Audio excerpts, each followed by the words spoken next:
Hey everyone, Daiken here. So we're finally getting a new unit who most people thought were going to be Zero at the start of all this, but it turns out we're getting a new Darkfire warrior named Scylla.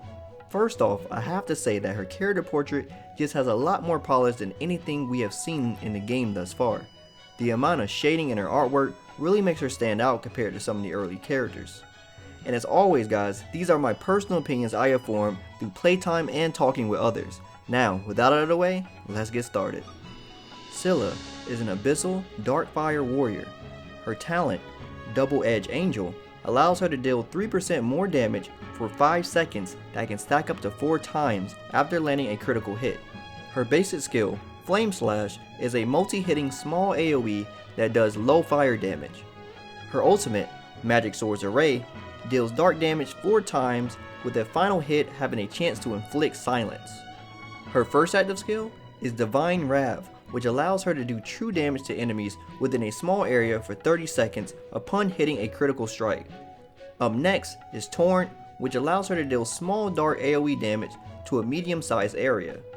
And her last active skill is Meteors, which give her the ability to do multiple large damage fire slashes to a medium-sized area. This attack also acts as a lifesteal ability. Within her passives, she gains 10% more movement speed and deal 40% more damage to enemies above 75% HP, all while having the innate increase in dark damage by 22% from Shadow Kill. Through her final passive, Dark Protection, she will convert 15% of her dark resistance to all resistance. So, how did she fare off? Honestly, I don't think she's that bad. While her bond skills are nothing I see beneficial, unfortunately, she works well with high crit.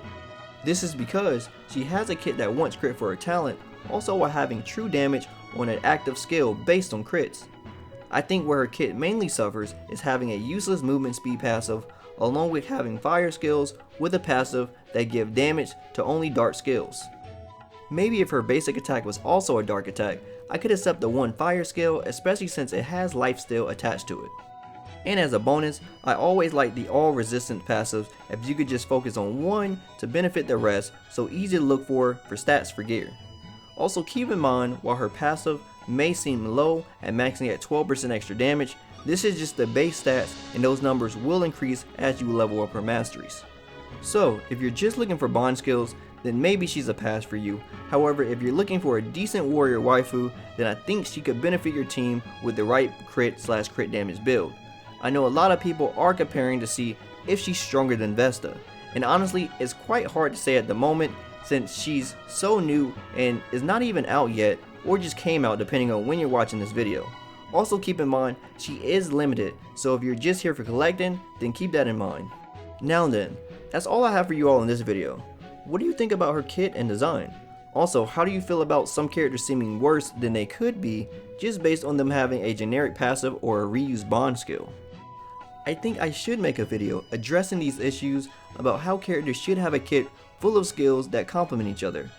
Her kit does an okay job at it, at least. Anyway, let me know down in the comments below about any of the things that I mentioned. As always, if you like anything I had to say, drop me a like, I greatly appreciate it, and if you want to hear more from me, follow me on my socials. Also, don't forget to subscribe and turn on notifications so you know when the next video goes live. As always, my name is Daiken, and I'll see you next time. Signing out.